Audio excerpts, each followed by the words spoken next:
वालेकुम दोस्तों की हाल चाल है जनाब। तुसी देखते पे हो अपना देश पंजाब टीवी ते मैं तुहाडा मेजबान मोहम्मद नदीम खरल। सब तो पहले अपने चैनल को करना है सबसक्राइब ते बेल आइकन ते क्लिक करना है कि अच्छी ते बेहतरीन वीडियो का नोटिफिकेशन हमेशा ही तरह वीरां भरावां ते सज्जनां नूं मिलदा रहे। अल्लाह दे खास फजल नाल जनाब एक बेहतरीन और नायाब नीली का हीरा लेके हाजिर हैं इंशाल्लाह। खूबसूरत सफेद चिट्टे दंद अल्हम्दुलिल्लाह और जनाब शाह काले रंग में ये जनाब झोटी वीरां दी नजर है अल्हम्दुलिल्लाह माशाल्लाह। पंडा लाई फिरदी है कर्मा ली अल्लाह दे फजल नाल। रुग रुग दा खूबसूरत डिडी है जनाब मजनू थाने वीरां दे सामने अज माशाल्लाह एक नायाब प्योर नीली का जानवर लेके हाजिर हुए हैं इंशाल्लाह। इंतहाई कीमिया और खूबसूरत जानवर है अल्हम्दुलिल्लाह। शाह काली झोटी मुश्कन इको रंग दी ये जनाब दूजन है अल्हम्दुलिल्लाह। वीर बाकी राजी होणगे या ना होणगे ये बाद दियां गल्लां ने। पिछे मैं दे कट्टी और अल्लाह दे फजल नाल मैं वीरां दे सामने लैके इंशाल्लाह हाजिर हुए हैं। ये जनाब तोहफा प्योर नीली दा सतलुज बार दे उत्ते जनाब ये हीरा खड़ा है और अल्हम्दुलिल्लाह वीरां वास्ते अल्हम्दुलिल्लाह कोशिश और काविश हमेशा नीली दी करी दी है। जिदा दिल करे वो जनाब मजनू आके विजिट करे।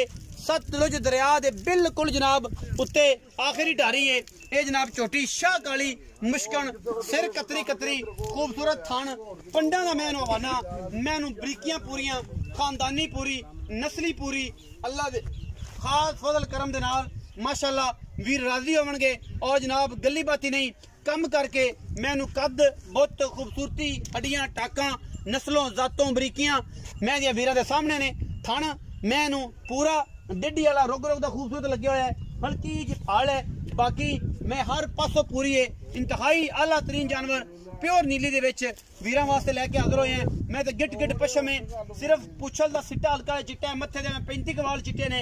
मैं पूरी खानदानी पूरी नियाब और पिछे ये गालबन कट्टी है खास दो मज्जा ने नीली दियां कन्ना विच 4-4 इंच पशम मैं पूरी दे उत्ते पिछे जनाब कट्टी अल्लाह दे फजल नाल वीरां दे सामने 8 तो 10 दिन दी मज सूई हुई है गली बाती नहीं कम करके और अल्लाह दे फजल नाल ये जनाब बड़ा आला जानवर है प्योर नीली दा। पैड़ा परले पास पहले पैर एक पास रास्ते दो मरो दो और पास हुआ दो पास करो उसका मैं सीधी खलोवे ना मैं सीधी खलोंदी नहीं पई मुंह चार देने तोड़ने चाहिए मारने। चलो टोरो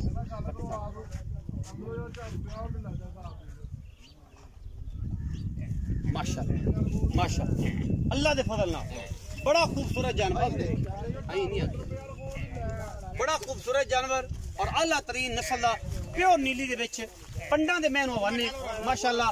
बाकी लेने देने मुकद्दर ने बॉडी स्ट्रक्चर झोटी दा हर चीज तसल्ली नाल वीरां ने चेक करनी है इंशाल्लाह।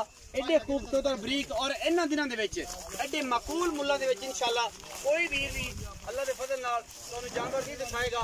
साडी हमेशा अव्वलीन तरजीह है रेट इंतहाई खूबसूरत और आला तरीन जानवर इंतहाई मकूल मुल्लां दे विच वीरां वास्ते लेके हाजिर होने।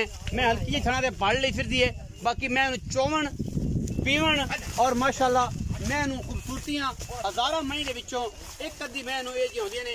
रेट मैं दा इंशाल्लाह मकूल तरीन कराना है मुनासिब तरीन। गट तो फाड़ लो जी फरूक साहब तुहाडा मेहंदी नहीं लेंदी गट तो मैनू फाड़ लो गट तो फाड़ के मैनू अच्छे करो ब्लैक लम्मी जनाब झोटी दूजन मजीद सारियां गल्लां मालिक ना करने वीरां ने शौक कर लिया तसल्ली करा दे। इत्थे बड़ा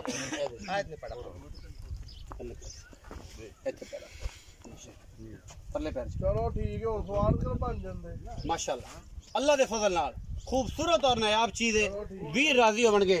आओ जी ठीक है माशाल्लाह माशाल्लाह अल्लाह दे फजल नाल बड़ा नायाब हीरा और तोहफा वीरां दे इंशाल्लाह शौक कराई देने और इंशाल्लाह शौक दी गल्लां ने एवें जैमें नहीं इंशाल्लाह चीज बड़ी खूबसूरत शाह काली झोटी सिर कतरी कतरी मैनू बरीक काठा में लाई फिरदी करमाली। आओ जी अस्सलाम वालेकुम। वालेकुम सलाम मियां जुल्फकार जी लंगरिया जी की हाल चाल है? अल्लाह पाक दे बाबा जी सेहत ठीक है? अल्लाह दा करम थोड़ी तबीयत सेहत नीयत अल्लाह दा सब ठीक ठाक है? अच्छा बाबा जुल्फकार दसो कि मैं सूई किनवा सू ते जी दूंजड़ है दूंजण में हां जी कदों सूई है? इना आज पंजवां कदे अच्छी 6वां दिन 6-7 दिन तो मैंने लगते ने सो हाँ, अच्छा 6-7 दिन 6-7 दिन हो गए ते मैं को इस टाइम कितना दुध है 14 किलो ठंडा दूध 14 किलो 14 किलो तेरा पक्का है ठंडा दूध 14 किलो गडवी ना गडवी नाल हाँ जी अच्छा दोवां टाइम बिल्कुल निचोड़ बिल्कुल अच्छा हुण ये दसो कि की मोहब्बत प्यार वाला मुल करदे हो इस मैं दा दूजा ने मैं दा छट्टा फारा हर चीज मैं थोड़ा थण बड़ा कीती मोटा कीती मेरी बाल हल्की हाँ जी वो बाल है ते चोमन में नहीं है ये सोने रंगा जिवें पोंडा बिल्कुल अच्छा छट्टे फारे दी गारंटी कोई छट्टा हो गया कोई फुआरा हो वादा हो घाटा हो मौसम दे लिहाज ना मुनासिब जे मुल्क 3 लाख ते 90,000 रुपया फाइनल जे मैं कोई प्यार साडे आए दे ना पंद कराई चौथी बारी आया खल तेरी मैं ते हाँ जी कोई प्यार कर हमेशा तेन आने के मुल सही करेंगे तो वीडियो पैनी वरना ते वो माए भी चौकी चंगी आपने मुल भी मार्केट भी बड़ी तेज मोहब्बत कर फाइनल 5,000 रुपया चला तो 3 लाख 85,000 फाइनल फाइनल जेड़े कोई बरा तोड़े बूहे जाए कोई शर्म या उन्नी भी हो जाए को चाह पानी तो हो ही जासी आके चाह पानी हो जाए 3 लाख ते 85,000 रुपया जी डिमांड कर रहे हैं जी विच लाड़ प्यार चाह पानी वाला है लम्मियां चौड़ियां गल्लां कोई नहीं वीडियो अच्छी लगी वीडियो नु लाइक शेयर ते कमेंट जरूर करना है अपनी राय नाल सानू जरूर आगाह करना है अपना बहुत सारा ख्याल रखिया जे पाकिस्तान जिंदाबाद पाक आर्मी हमेशा